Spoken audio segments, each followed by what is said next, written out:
എൻ്റെ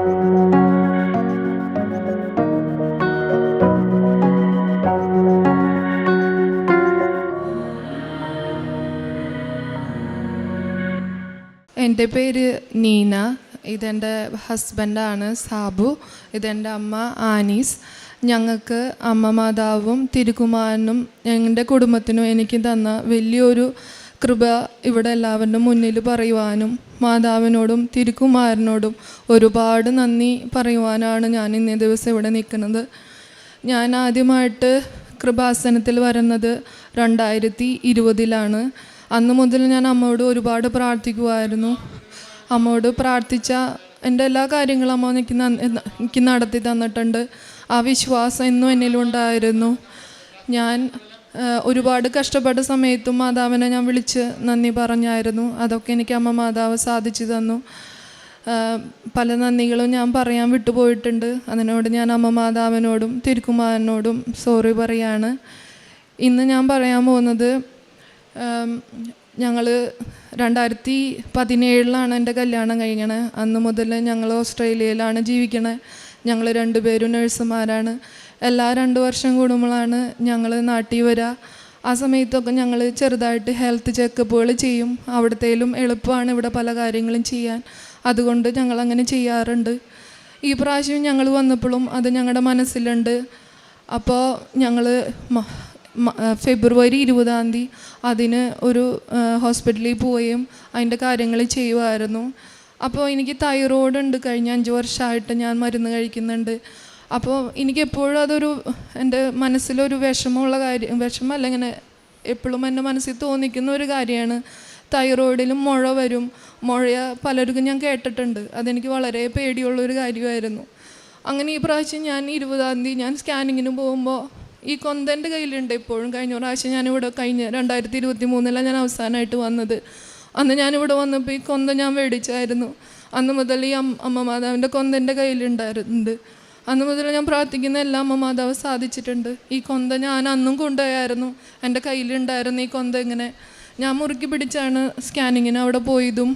ഞാൻ അവിടെ കിടക്കുമ്പോൾ ഞാനിങ്ങനെ ഡോക്ടർ ഇങ്ങനെ സ്കാൻ ചെയ്യുമ്പോൾ മുഴയുണ്ട്, അതിന് ഇത്ര സെൻറ്റിമീറ്ററാണ്, ഇന്ന ക്യാരക്ടറൊക്കെ ഉണ്ടെന്ന് പറയണത് ഞാൻ കേട്ടു.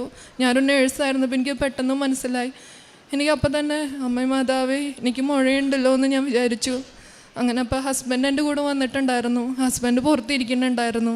അപ്പോൾ എന്നോട് ചോദിച്ചു എങ്ങനെയുണ്ടായിരുന്നു സ്കാനൊക്കെ എന്ന് ചോദിച്ചപ്പോൾ ഞാൻ പറഞ്ഞു പേടിക്കേണ്ട, ഒരു മുഴയുണ്ടെന്ന് ഞാൻ കേട്ടു, അത്രമാത്രം ഞാൻ പറഞ്ഞു. അത് കഴിഞ്ഞപ്പോൾ എനിക്ക് പേടി കൂടി. പക്ഷെ മാതാവിനെ ഞാൻ മുറുക്കി പിടിച്ച് മാതാവിനോട് ഞാൻ പ്രാർത്ഥിച്ചുകൊണ്ടിരുന്നു. അപ്പോൾ തന്നെ ഞാൻ ഗൂഗിളിൽ ചുമ്മാ ആ ഡോക്ടർ പറഞ്ഞ ഓരോ വേർഡ് ഞാൻ അടിച്ചു കൊടുത്തപ്പോൾ ഒക്കെ അതിൻ്റെ ക്യാരക്ടർ ചെക്ക് ചെയ്യുമ്പോൾ ഒക്കെ അത് കാണിക്കുന്നത് ക്യാൻസറിൻ്റെ സാധ്യത എന്നാണ്.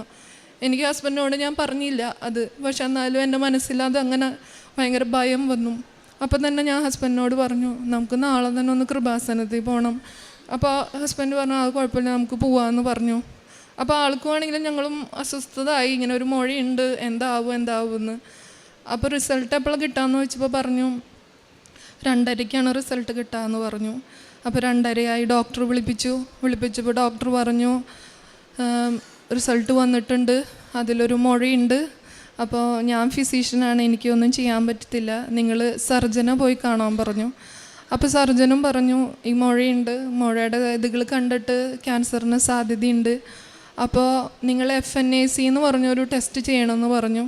അതൊരു നീഡിൽ നമ്മുടെ ആ മുഴയിൽ കുത്തിയെടുത്ത് പരിശോധിക്കുന്നതായിരുന്നു. അത് ചെയ്യണമെന്ന് പറഞ്ഞു.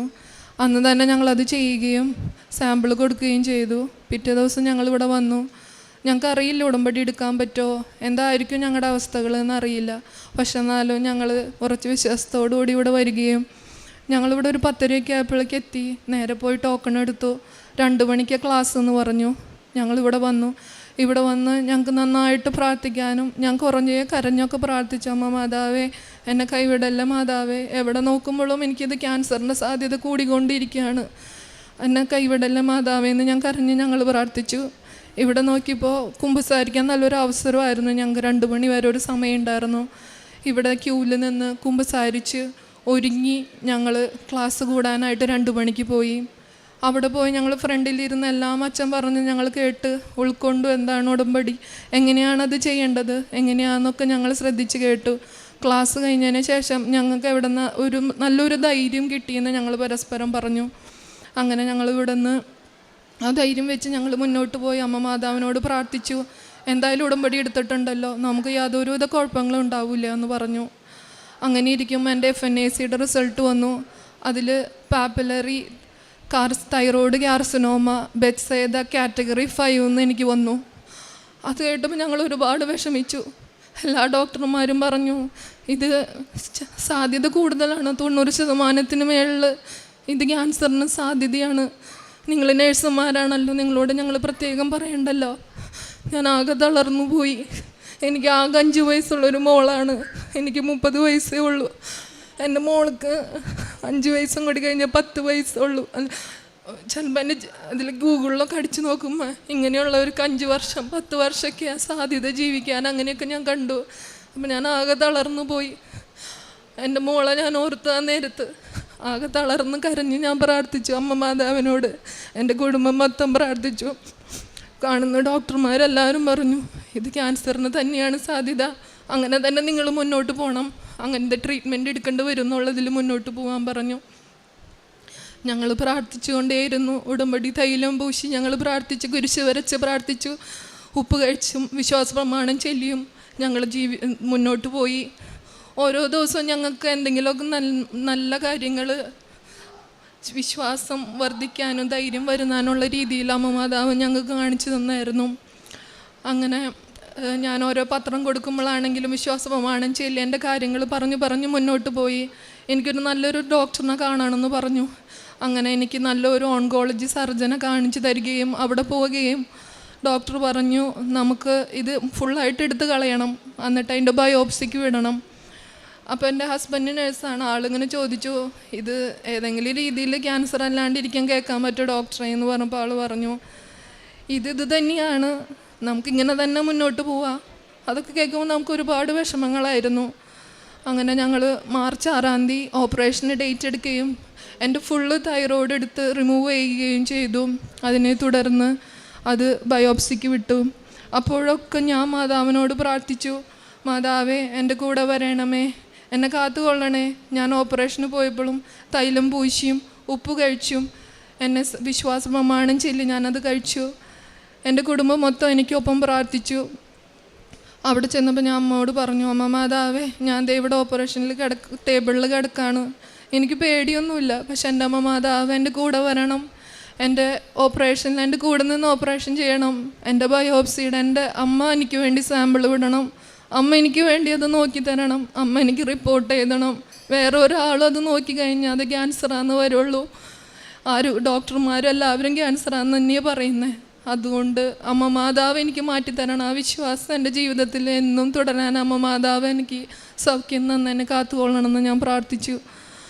അത് കഴിഞ്ഞിട്ട് 2 ദിവസം ഓപ്പറേഷൻ നന്നായി കഴിഞ്ഞു. അത് കഴിഞ്ഞ് 2 ദിവസം കഴിഞ്ഞപ്പോൾ എനിക്ക് ഡിസ്ചാർജ് കിട്ടി.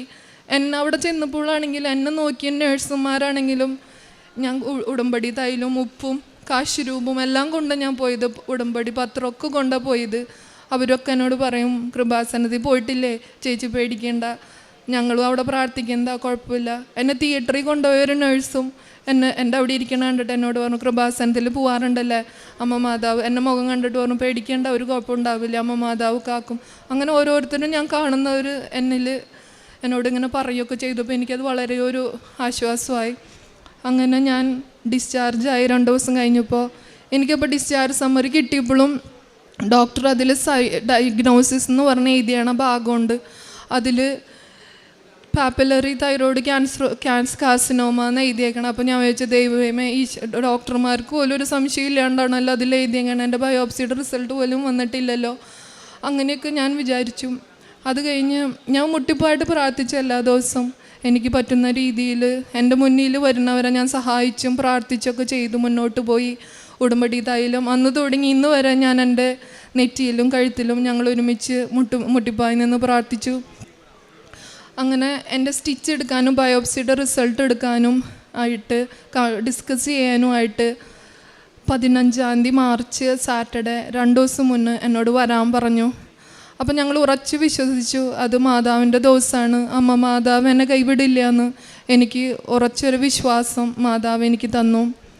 അങ്ങനെ ഇരിക്കുന്ന ദിവസം കഴിഞ്ഞ ചൊവ്വാഴ്ച ഞാൻ പിന്നെയും എൻ്റെ ഡിസ്ചാർജ് സമ്മറി എൻ്റെ കയ്യിൽ കിട്ടാനൊരു സാഹചര്യം ഉണ്ടായി. ഡോക്ടർ മെസ്സേജ് അയച്ചു, ഇപ്പോൾ കഴിക്കുന്ന മരുന്നുകളുടെ ഡീറ്റെയിൽസിൻ്റെ ഒരു ഫോട്ടോ എടുത്ത് അയച്ചു തരാൻ പറഞ്ഞു. വാട്സപ്പിൽ മെസ്സേജ് വന്നു. അപ്പോൾ പിന്നെയും ഞാൻ എടുത്ത് അത് ഫോട്ടോ, അപ്പോഴും ഞാൻ കണ്ടു നീന ജോയി 30 വയസ്സ്, ഡയഗ്നോസിസ് പാപ്പുലറി തൈറോയ്ഡ് കാർസിനോമ എന്ന്. അപ്പോൾ ഞാനിങ്ങനെ വിഷമിച്ചിരിക്കണ സമയത്ത് ഞാൻ വിചാരിച്ചു വിഷമിക്കേണ്ട, കൃപാസനത്തിൽ എന്തെങ്കിലും കാണാം എന്ന് വിചാരിച്ചു. അപ്പം തന്നെ ഞാൻ തുറന്നപ്പോൾ ഇവിടുത്തെ ഉടമ്പടി ധ്യാനമാണെന്ന് ഞാൻ മറന്നു പോയിരുന്നെന്ന്. ഇവിടെ ഉടമ്പടി ധ്യാനം ഉണ്ടല്ലോ എന്ന് അതെടുത്തപ്പോൾ അച്ഛൻ എടുത്ത വഴി ഞാൻ കേൾക്കണത് FNACക്ക് വിട്ട നെഗറ്റീവായ തൈറോയിഡിന് തന്നെ FNACക്ക് വിട്ട ഒരു മോളുടെ റിസൾട്ട്, ബയോപ്സിയുടെ റിസൾട്ട് വന്നപ്പോൾ അത് നെഗറ്റീവായി എന്നാണ് കണ്ടത്. അപ്പോൾ എനിക്കത് കേട്ടപ്പോൾ ഭയങ്കര ഒരു വിശ്വാസമായി. അമ്മ മാതാവേ, ഞാനും ഈ സെയിം സ്റ്റേജിൽ കൂടെയാണ് കടന്നു പോണേ. FNACയിൽ അവർ സസ്പീഷ്യസ് തൈറോയ്ഡ് ക്യാൻസർ എന്ന് പറഞ്ഞിട്ട് ഞാൻ ബയോപ്സിക്ക് വെയിറ്റ് ചെയ്തിരിക്കുക. അമ്മ മാതാവ് എന്നെ കാക്കണമെന്ന് ഞാൻ പ്രാർത്ഥിച്ചു. പിന്നെ ആ ഉടമ്പടി ധ്യാനം ഒത്തിരുന്ന് കാണുകയും എനിക്ക് ഭയങ്കര വിശ്വാസമാവുകയും ചെയ്തു. അങ്ങനെ ഞങ്ങൾ സ്റ്റിച്ച് എടുക്കാനും ബയോപ്സിയുടെ റിസൾട്ടിൻ്റെയും ദിവസമായി. അപ്പോൾ തലേ ദിവസം ഞങ്ങൾ വിളിച്ചു ചോദിച്ചു റിസൾട്ട് റെഡിയായോ, ഞങ്ങൾ വന്നോട്ടെ എന്ന് ചോദിച്ചു. അപ്പോൾ അവർ പറഞ്ഞു റിസൾട്ട് ആയിട്ടില്ല, പക്ഷെ നിങ്ങളെന്തായാലും വായോ, അല്ലെങ്കിൽ നമുക്ക് സ്റ്റിച്ച് എടുക്കാൻ വേറൊരു ദിവസം നമുക്ക് ഡിസ്കസ് ചെയ്യാമെന്ന് പറഞ്ഞു. അപ്പോൾ ഞങ്ങളെന്തായാലും ഉറപ്പിച്ചു. ഞങ്ങളെന്തായാലും ശനിയാഴ്ച 11:30 15 മാർച്ചിന് ഞങ്ങൾ ചെല്ലാം. മാതാവിനോട് എല്ലാം സമർപ്പിച്ച് പ്രാർത്ഥിച്ച് ഞങ്ങൾ പോയി. കുർബാന കൂടി അന്ന് രാവിലെ. അതിനുശേഷം ഞങ്ങളെല്ലാവരും കാറിലിരുന്ന് മുട്ടിപ്പായിട്ട് കൊന്തകൾ ചെല്ലുകയും പ്രത്യക്ഷീകരണത്തിൻ്റെ പ്രാർത്ഥന 7 തവണ ചെല്ലുകയും ചെയ്തു. ഡോക്ടറിനെ കാണുന്നതിന് മുന്നായിട്ട് എൻ്റെ ഭർത്താവിൻ്റെയും നെറ്റിയിൽ ഞങ്ങൾ ഉടമ്പടി തൈലം പൂശുകയും ഉപ്പ് കഴിക്കുകയും വിശ്വാസപ്രമാണം ചൊല്ലി ഞങ്ങൾ റൂമിലോട്ട് കയറി. അപ്പോഴും ഞാൻ പ്രാർത്ഥിച്ചു, അമ്മ മാതാവേ റിസൾട്ട് അമ്മ എന്നോട് പറയണേ, ഡോക്ടറാണ് അവിടെ ഇരിക്കണമെങ്കിലും അമ്മ എന്നോട് സംസാരിക്കണേന്ന് ഞാൻ പ്രാർത്ഥിച്ചു. അവിടെ ഇരുന്ന് കഴിഞ്ഞപ്പോൾ ആകെ ഞാൻ പേടിച്ച് വിറച്ച് ഞാൻ അവിടെ ഇരുന്നത്. അപ്പോൾ ഡോക്ടർ അവിടെ ഇങ്ങനെ ഇരുന്നിട്ട് എൻ്റെ സ്റ്റിച്ചൊക്കെ സ്റ്റിച്ച് എടുത്തിട്ട് പറഞ്ഞു റിസൾട്ട് വന്നിട്ടില്ല എന്ന് പറഞ്ഞു. അപ്പോൾ ഞാൻ ചെയ്തേ മിഞ്ഞു എന്നെ പരീക്ഷിക്കുകയാണ്, എനിക്ക് ടെൻഷൻ അടിച്ച് ഞാൻ മുന്നോട്ട് പോകാൻ അമ്മ മാതാവേ എന്നെ കൈവിടല്ലേ എന്ന് ഞാൻ ഒരു നിമിഷം ഓർത്ത് പോയി. അപ്പോൾ ഡോക്ടർ എന്നോട് പറഞ്ഞു റിസൾട്ട് ഒഫീഷ്യൽ വന്നിട്ടില്ല എന്നുള്ളൂ. ഞാൻ അവരായിട്ട് ഡിസ്കസ് ചെയ്തു. അപ്പോൾ ഞങ്ങൾ ടെസ്റ്റ് ചെയ്ത ഈ ബയോപ്സിയുടെ ഇതിൽ ഒരു മാലിഗ്നൻസിയോ ഒരു ക്യാൻസറിൻ്റേതായ ഒരു സെല്ല് പോലും ഇല്ല എന്ന് അവർ പറഞ്ഞു. അവരെൻ്റെ റിസൾട്ട് കണ്ട് ആശ്ചര്യപ്പെട്ടു. അപ്പോൾ അവർ പറഞ്ഞു ഇപ്പോൾ ചെയ്ത ആ ബയോപ്സി റിസൾട്ട് ഞങ്ങളുടെ സീനിയർ ഡോക്ടേഴ്സായിട്ട് ഡിസ്കസ് ചെയ്തിട്ട് നിങ്ങൾക്ക് ഒഫീഷ്യലായിട്ട് റിസൾട്ട് ഞങ്ങൾ തരാമെന്ന് പറഞ്ഞു. അപ്പോൾ എനിക്ക് ഉറപ്പായി ഇനി ഒഫീഷ്യൽ റിസൾട്ട് എന്തായാലും അത് നെഗറ്റീവായിരിക്കും. എൻ്റെ അമ്മ മാതാവ് ഇത്ര വലിയൊരു അനുഗ്രഹം എനിക്ക് തന്നിട്ട് ഇനി ഒരു മാറ്റം ഉണ്ടാവില്ല, ഞങ്ങൾ ഉറപ്പിച്ച് വിശ്വസിച്ചു. ഞങ്ങൾ റിസൾട്ട് മേടിക്കുന്നതിൻ്റെ തലേ ദിവസം എന്നോട് ഹസ്ബൻഡ് പറഞ്ഞു നമുക്ക് ഇച്ചിരി ഡ്രസ്സൊക്കെ പാക്ക് ചെയ്ത് നമുക്ക് പോവാം, എന്നിട്ട് നമുക്ക് ഇവിടെ വന്ന് സാക്ഷ്യം പറയാവുന്ന രീതിയിൽ നമുക്ക് വീട്ടിൽ നിന്ന് വരാം. ഞങ്ങളുടെ വീട് ചാലക്കുടിയാണ്. അപ്പോൾ ഞങ്ങളെല്ലാം ബാഗും ഒക്കെ ഇച്ചിരി എക്സ്ട്രാ പാക്കൊക്കെ ചെയ്ത് ഞങ്ങൾ പോന്നു. ഞങ്ങൾക്ക് ഉറപ്പായിരുന്നു എൻ്റെ മാതാവ് കൈവിടൂല എന്ന്. അങ്ങനെ അവിടെ റിസൾട്ട് പറഞ്ഞപ്പോൾ എനിക്ക് നെഗറ്റീവ് ആവുകയും കൈയോടെ ഞങ്ങളിവിടെ വന്നു. അപ്പോൾ വണ്ടിയിൽ നിന്ന് എൻ്റെ ഹസ്ബൻഡ് പറഞ്ഞു അമ്മ മാതാവ് നമ്മുടെ ഒഫീഷ്യലായിട്ടുള്ള റിസൾട്ട് ഇവിടെ വെച്ച് എനിക്ക് തരുമെന്ന് എനിക്ക് ഉറപ്പുണ്ടെന്ന്. ഞങ്ങളിവിടെ വണ്ടി ഇട്ട് ഞങ്ങൾ തിരിഞ്ഞപ്പോൾ ഞങ്ങൾക്ക് ഹോസ്പിറ്റലിൽ നിന്ന് മെസ്സേജ് വന്നു, വാട്സപ്പിലോട്ട് മെസ്സേജ് വന്നു ഒഫീഷ്യൽ റിസൾട്ട് റെഡി ആയിട്ടുണ്ടെന്ന്. അപ്പോൾ ഹസ്ബൻഡ് പറഞ്ഞു നമുക്ക് ഇവിടെ ഒന്ന് പ്രാർത്ഥിച്ചിട്ട് അമ്മയുടെ മുന്നിൽ നിന്നിട്ട് നമുക്കത് റിസൾട്ട് തുറക്കാമെന്ന് പറഞ്ഞു. ഞങ്ങളിവിടെ വന്നപ്പോൾ കുർബാനയുടെ നേരമായിരുന്നു, വൈകുന്നേരമായിരുന്നു, 6 മണിയോ ആ നേരമായിരുന്നു. ഇവിടെ വന്നു ഞങ്ങൾ കുർബാന ഫുള്ള് ഇവിടെ നിന്ന് കൂടിയിട്ട് ഞാൻ അങ്ങനെ പ്രാർത്ഥിച്ചൊന്നുമില്ല. പക്ഷേ എനിക്ക് ഉറപ്പായിരുന്നു എൻ്റെ മാതാവ് എനിക്കത് നടത്തി തരുമെന്ന് ഞാൻ എനിക്കൊരു ഡൗട്ടും ഉണ്ടായിരുന്നില്ല. ഞങ്ങളിവിടെ മുന്നിൽ നിന്ന് മാതാവിൻ്റെ മുന്നിൽ നിന്ന് റിസൾട്ട് തുറന്നു. അതിൽ നെഗറ്റീവായിട്ട് യാതൊരുവിധ ക്യാൻസറിൻ്റേതായ ഒന്നുമില്ലാണ്ട് അമ്മ മാതാവ് ഞങ്ങൾക്ക് ആ റിസൾട്ട് ഇവിടെ വെച്ച് തുറക്കാനും വലിയൊരു അനുഗ്രഹം അമ്മ മാതാവും തിരുക്കുമാരനും കൂടി ഞങ്ങൾക്ക് തന്നു. ഈ ഒരു അനുഗ്രഹം ഞങ്ങളുടെ ജീവിതത്തിൽ എന്നും ഓർക്കുന്നു. എന്നും നന്ദിയോടുകൂടെ മാതാവിനെ ഞങ്ങൾ ഓർത്ത് നന്ദി പറയുന്നു. ഈ കാശുരൂപവും ഈ കൊന്തയും ഉപ്പും തൈലവും എന്നും എൻ്റെ കൂടെ ഉണ്ടാവുമെന്നും എനിക്ക് ഉറപ്പാണ്. ഞാനത് ചെയ്യുമെന്ന് ഞാൻ മുന്നോട്ട് പോകുന്നു ഞാൻ അമ്മയോട് ഞാൻ പറയുന്നു. പിന്നെ ഞാൻ കാരുണ്യ പ്രവൃത്തി ഇത് ഉടമ്പടി എടുത്തതിന് ശേഷം കാരുണ്യ പ്രവൃത്തികളായിട്ട് ഞങ്ങളുടെ അവിടെ ഒരു അമ്മ മഠം എന്ന് പറഞ്ഞിട്ടുണ്ട്. അവിടെ ആവശ്യരായ ആരുമില്ലാത്ത കുറേ അമ്മമാരുണ്ട്. അവരൊക്കെ വിസിറ്റ് ചെയ്യുകയും അവരോട് കൂടി ഇരിക്കുകയും അവർക്ക് പറ്റുന്ന രീതിയിലുള്ള സഹായങ്ങൾ ചെയ്യാനും ഞങ്ങൾ സഹായിച്ചു. പിന്നെ സെറിബ്രൽ പാലസി എന്ന് പറഞ്ഞ രോഗമായിട്ടുള്ള കുഞ്ഞുമക്കളുടെ ഒരു സ്ഥലമുണ്ട്. അവിടെ പോവുകയും അവിടെ സന്ദർശിക്കുകയും അവർക്ക് ആവശ്യമുള്ള കാര്യങ്ങൾ ചെയ്യുകയും ചെയ്തു. എൻ്റെ മുന്നിൽ ഉടമ്പടിക്ക് ശേഷം ആരൊക്കെ എന്തൊക്കെ സഹായത്തിന് വന്നോ അവർക്കൊക്കെ എനിക്ക് പറ്റുന്ന രീതിയിൽ ഞാൻ സഹായിക്കുകയും ചെയ്തു. പ്രേക്ഷിത വേലയായിട്ട് ഞാൻ ഉടമ്പടി പത്രം എല്ലാവർക്കും കൊടുത്തു. വിശ്വാസ പ്രമാണം ചൊല്ലിയും എനിക്ക് ചില സമയത്തൊക്കെ ഇച്ചിരി മടിയൊക്കെ ഉണ്ടാവാറുണ്ട് ഈ ഉടമ്പടി പത്രമൊക്കെ കൊടുക്കാൻ. പക്ഷെ എന്നാലും ഞാൻ വിശ്വാസ പ്രമാണം ചൊല്ലി ചെറിയ പിള്ളേർക്കൊക്കെ ഞാൻ കൊടുത്തു. ഞാനൊരു ചായക്കടയിലൊക്കെ ഇറങ്ങി നിന്ന് അവർക്കൊക്കെ അവർ ചെറിയ പിള്ളേരൊക്കെയാണ്, ബൈക്കിലൊക്കെ വന്ന് അവിടെയൊക്കെ ഞാൻ നിന്ന് എനിക്കൊരു നാണമൊന്നും തോന്നിയില്ല, അവർക്കൊക്കെ കൊടുത്തു. അങ്ങനെയൊക്കെ ഞാൻ എനിക്ക് പറ്റുന്ന രീതിയിലൊക്കെ ഞാൻ ചെയ്യാൻ ശ്രമിച്ചു. തുടർന്നാണെങ്കിലും എനിക്ക് പറ്റുന്ന എല്ലാ രീതിയിലും ഞാൻ മുന്നോട്ട് ചെയ്യുന്നതെന്ന് ഞാൻ അമ്മ മാതാവിന് വാക്ക് നൽകുന്നു. കാരുണ്യ പ്രവൃത്തികളിൽ പറയാനായിട്ട് 1-2 കാര്യം വിട്ടുപോയിട്ടുണ്ട്. അപ്പോൾ അതൊന്ന് ഓർമ്മിപ്പിക്കാൻ വേണ്ടി ഞങ്ങൾ ഡയാലിസിസ് രോഗികൾക്ക് ഞങ്ങൾ പ്രത്യേകമായിട്ട് കുറച്ച് സാമ്പത്തിക സഹായങ്ങൾ ചെയ്തിരുന്നു. പിന്നെ ഒരു കാര്യം, അത് നമ്മൾ ഈ മരിച്ചവർക്ക് വേണ്ടിയിട്ട് ഒരുപാട് ഞങ്ങൾ പ്രാർത്ഥിക്കുകയും ശുദ്ധീകരണ സ്ഥലത്തിലെ ആത്മാക്കൾക്ക് വേണ്ടി പ്രാർത്ഥിക്കുകയും ചെയ്തിരുന്നു. എനിക്ക് തോന്നുന്നു അത് കുറച്ചും കൂടെ ഒരു ശ്രദ്ധിക്കേണ്ട കാര്യമാണ്. ഇപ്പോൾ നമുക്ക് ഒരു ജോലി തിരക്കാണ്, ഇപ്പോൾ നമുക്കിപ്പോൾ അതിൻ്റെ ഒരു ബ്രേക്കിൻ്റെ സമയമാണ്. നമുക്ക് പുറത്ത് പോയിട്ട് ഒരാൾക്ക് ചെയ്യാൻ പറ്റില്ലെങ്കിൽ നമ്മളൊരു കൊന്ത എത്തിച്ചു കഴിഞ്ഞിട്ടുണ്ടെങ്കിൽ ഒരുപാട് ശുദ്ധീകരണ സ്ഥലത്തിലെ ആത്മാക്കൾക്ക് അവർക്കും കരുണ ആവശ്യമുണ്ട്. അപ്പോൾ അതും ഒരു കാരുണ്യ പ്രവൃത്തിയായിട്ട് ഞങ്ങളെന്നും ചെയ്തിരുന്നു. ചില പ്രത്യേക പ്രാർത്ഥനകൾ ഞങ്ങൾ ചെയ്തിരുന്നു. പിന്നെ ഞങ്ങൾ ഏകദേശം ഇത് ക്യാൻസർ ആവുകയാണെങ്കിൽ വലിയൊരു തുക ഇതിൻ്റെ ചികിത്സയ്ക്കായിട്ട് നമുക്ക് ആ ഹോസ്പിറ്റലിൽ വരുമായിരുന്നു. അപ്പോൾ ഇത് ക്യാൻസർ അല്ല എന്നുണ്ടെങ്കിൽ ആ തുക നമ്മൾ ക്യാൻസർ രോഗികളുടെ ചികിത്സയ്ക്കായിട്ട് ആ തുക നമ്മൾ മാറ്റി വെച്ചിട്ടുണ്ട്. അതും ഒരു കാരുണ്യ പ്രവൃത്തി. ഈ പ്രവൃത്തികളൊക്കെ ചെയ്ത് കഴിഞ്ഞ് വരുമ്പോഴത്തേനും നമുക്ക് പോസിറ്റീവായ എന്തെങ്കിലും നമുക്ക് കിട്ടുമായിരുന്നു. പ്രത്യേകിച്ച് പറയേണ്ട ഒരു കാര്യം, ഞങ്ങൾ അടുത്ത് കൂടപ്പുഴ അനുഗ്രഹ സദൻ എന്ന് പറഞ്ഞിട്ട് സെറിബ്രൽ പാൾസി വെച്ച ഒരു കുട്ടികളുടെ അവിടെ നമ്മൾ പോയിപ്പോൾ അവിടെ സിസ്റ്റേഴ്സിൻ്റെ അടുത്ത് സംസാരിച്ചപ്പോൾ അവർ പറഞ്ഞു, ഈ കൃപാസനം തുടങ്ങിയ പിന്നെ എല്ലാ ആഴ്ചയും മിക്ക ദിവസവും തന്നെ ഏതെങ്കിലും ഒരാൾ സാമ്പത്തികമായിട്ടും ശാരീരികമായിട്ടും സഹായിക്കാനായിട്ട് ഞങ്ങൾക്ക് വരാറുണ്ട്. അത് വലിയൊരു അനുഗ്രഹമാണ് കൃപാസനത്തിൽ എന്നുള്ളത്. അപ്പോഴാണ് ഞാൻ അവരോട് പറഞ്ഞത് ഞാൻ കൃപാസനത്തിൽ ഉടമ്പടി എടുത്തിട്ടാണ് വന്നത്. അപ്പോൾ അവർ പറഞ്ഞു, അപ്പോൾ ഒരു കൃപാസനം അതൊരു മിഷൻ പ്രവർത്തനമായിട്ട് ആൾക്കാരുടെ ജീവിതത്തിൽ അത്രയധികം മാറ്റങ്ങളും വരുത്തുന്നുണ്ടെന്നുള്ളതിൻ്റെ ഒരു തെളിവാണ്. അതേപോലെ തന്നെ എൻ്റെ ഒരു കുടുംബത്തിൽ തന്നെ എൻ്റെ ഒരു ബന്ധു പ്രാർത്ഥിച്ച് നോക്കുന്ന ഒരാൾ ഞാൻ ഈ മിഷൻ പ്രവർത്തനം നടത്തി തിരിച്ചു വരണമെന്ന് വിളിച്ചിട്ട് പറഞ്ഞു, നിന്നെപ്പറ്റി പ്രാർത്ഥിക്കുമ്പോൾ എനിക്ക് ഭയങ്കരമായിട്ടുള്ളൊരു അനുഗ്രഹം പ്രകാശം തോന്നുന്നുണ്ടല്ലോ, നീ ഇപ്പോൾ എവിടെ നിന്ന് വരണമെന്ന് ചോദിച്ചപ്പോൾ ഞാൻ പറഞ്ഞു, ഞാനിങ്ങനെ പോയിട്ട് ഇങ്ങനെ സെറിബ്രൽ പാൾസി വായിച്ച കുട്ടികളുടെ അടുത്ത് നിന്ന് വരുന്നത്. അപ്പോൾ എനിക്ക് ഉറപ്പ് പറയാൻ പറ്റുന്നൊരു കാര്യമാണ്, നമ്മളൊരു കരുണപ്രവൃത്തി നടത്തുമ്പോൾ മാതാവ് ചിരിച്ച് സന്തോഷിക്കുന്നുണ്ട്, വളരെയധികം സന്തോഷിക്കുന്നുണ്ട്. അത് നമുക്ക് കൃത്യമായിട്ടത് നമുക്ക് മനസ്സിലാവും. ഒരു കാരുണ്യ പ്രവൃത്തികളിൽ ഇങ്ങനെ ഉടമ്പടിയുടെ ഒരു സാക്ഷ്യം ഇത്ര പെട്ടെന്ന് വളരെ പെട്ടെന്ന് മാതാവ് ഇടപെടും. ഒരു ദിവസം പോലും നമ്മൾ ഒരു കാരുണ്യ പ്രവൃത്തി ചെയ്യാനായിട്ട് മടിക്കരുത്. അത് ഇപ്പോൾ നമുക്ക് ശാരീരികമായിട്ട് ചെയ്യാൻ പറ്റില്ലെങ്കിൽ പ്രാർത്ഥനയിലൂടെ ഓർക്കാം. നമുക്ക് ഒരാളെ ഉടമ്പടിയിലേക്ക്, ഞങ്ങളുടെ കുടുംബത്തിൽ തന്നെ 2 പേര് ഉടമ്പടിയോട് ഇച്ചിരി ഒരു മാറി നിന്ന ഒരു സമീപനം ഉണ്ടായിരുന്നു, സംശയമുള്ളവരായിരുന്നു. അവർ 2 പേരെ കൊണ്ട് നമ്മൾ ഉടമ്പടി ഇടിച്ചു. അതും ഒരു മിഷൻ പ്രവർത്തനമാണ്. മിഷൻ പ്രവർത്തനം വളരെയധികം ഊന്നൽ കൊടുക്കണമെന്ന് ഞങ്ങളുടെ അനുഭവത്തിൽ നിന്ന് ഞങ്ങളിവിടെ സാക്ഷ്യപ്പെടുത്താണ്. എൻ്റെ മോൾക്ക് വേണ്ടിയിട്ട് ഞാൻ മാതാവിനോടും ഈശോയോടും പ്രത്യേകം പ്രാർത്ഥിക്കുകയും ഉടമ്പടി എടുക്കുകയും ചെയ്തതിൻ്റെ ഫലമായിട്ട് എൻ്റെ മോൾക്ക് OET പാസ്സാകാനും ന്യൂസിലാൻഡിൽ പോയി കോഴ്സ് ചെയ്യാനും അവിടുത്തെ രജിസ്ട്രേഷൻ കിട്ടാനും ഓസ്ട്രേലിയയിൽ രജിസ്ട്രേഷൻ കിട്ടാനും അങ്ങനെ ഇപ്പോൾ ഒരു പുതിയ ജോലികൾക്ക് റെഡിയാവുകയും ചെയ്തിട്ടുണ്ട്. പിന്നെ അവിടെ ഒരു വീട് കിട്ടാനായിട്ട് ലോൺ പാസ്സാകാനും പ്രത്യേകം പ്രാർത്ഥിച്ചു, അതും സാധിച്ചു. ഇപ്പം എൻ്റെ മോൾക്കൊരു കുഴപ്പമില്ല എന്ന് കേൾക്കാനും ഇടയായി. അതുപോലെ പല കാര്യങ്ങളും ഞങ്ങൾക്ക് അമ്മ മാതാവിനോട് ഈശോയോടും പ്രാർത്ഥിച്ചതിൻ്റെ ഫലമായി കിട്ടിയിട്ടുണ്ട്. ഒരുപാട് നന്ദി പറയുന്നു.